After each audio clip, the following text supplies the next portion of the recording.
സിനിമയിൽ ലൈംഗികാതിക്രമം നടക്കുന്നില്ലെന്ന് പറയുന്നവർ നുണ പറയുകയാണ്. കേസുകളിൽ ഞെട്ടിയില്ല രഞ്ജിനി. പ്രധാന നടന്മാർക്കെതിരെയുള്ള ലൈംഗികാതിക്രമ കേസുകളിൽ ഞെട്ടിയില്ലെന്ന് അവതാരക നടിയുമായ രഞ്ജിനി ഹരിദാസ്.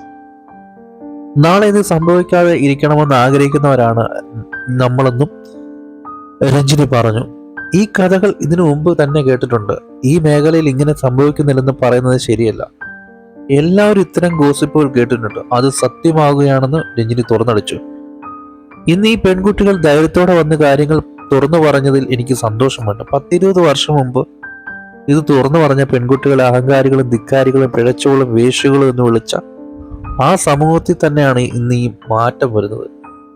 നിരവധി പേർ തങ്ങൾക്ക് സംഭവിച്ച കാര്യം തുറന്നു പറയാൻ തയ്യാറായി.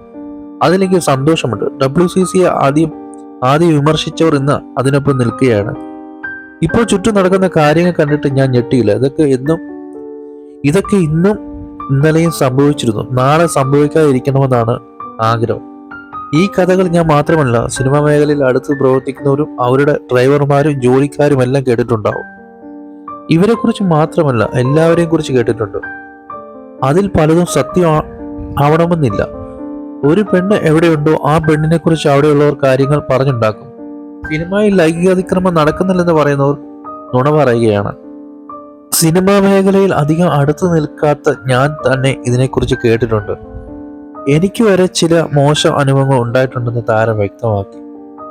എന്നാൽ ആദ്യം തന്നെ താൻ അതിന് നല്ല മറുപടി നൽകിയെന്നും താരം വെളിപ്പെടുത്തി. ഒരു നടൻ തനിക്ക് നഗ്നചിത്രം അയച്ചു തന്നെന്നും തുടർന്ന് തന്റെ ചിത്രം ആവശ്യപ്പെട്ടെന്നുമാണ് രഞ്ജിനി ഹരിദാസ് വെളിപ്പെടുത്തിയത്.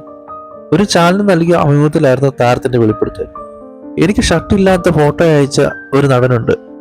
എന്തിനായിരിക്കും അങ്ങനെ ഒരു ചിത്രം അയച്ചത്?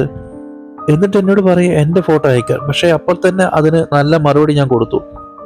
മുട്ടിയ വാതിൽ മാറിപ്പോയെന്ന് ഞാൻ പറയും, പിന്നെ വരില്ല. പക്ഷെ പലർക്കും നോ പറയാൻ കഴിയില്ല, കാരണം അവരുടെ സാഹചര്യമാണ്. ഇപ്പോൾ ഈ സംസാരം നടക്കുന്നത് ഇനി വരുന്ന കുട്ടികൾക്കുള്ള ഒരു പാഠമാണ്. അച്ഛനോ അമ്മയോ വലിയ നടന്മാരാണെങ്കിലോ നിർമ്മാതാക്കളുടെ കുടുംബമാണെങ്കിലോ ഇത്തരം അനുഭവങ്ങൾ വരില്ല. എന്നാൽ അറിയാതെ സിനിമാമോഹം കൊണ്ട് വരുന്നവരാണ് ഇത്തരം കുഴി വീഴുന്നത്, രഞ്ജിനി വ്യക്തമാക്കി. അതേസമയം നടന്റെ പേര് ഇപ്പോൾ പറയാൻ പറ്റില്ലെന്നായിരുന്നു രഞ്ജിനി ഹരിദാസിന്റെ നിലപാട്. തന്റെ കയ്യിൽ ഇപ്പോൾ അത് തെളിയിക്കാൻ തെളിവില്ലെന്നും രഞ്ജിനി പറഞ്ഞു. മോഹൻലാലിന്റെ സിനിമ തേന്മാങ്കുമ്പത്തെ കണ്ടിട്ടുള്ളവരായിരിക്കുമല്ലോ നമ്മൾ ആളുകളും. കാണാത്തൊരു ചുരുക്കമായിരിക്കും മലയാളികൾ. തേന്മാവിൻകുമ്പത്തെ സിനിമയിൽ മോഹൻലാലിന്റെ പേര് എന്താണ് എന്നറിയാമോ? ഓർമ്മയുണ്ടെങ്കിൽ കമന്റ് ചെയ്യണേ.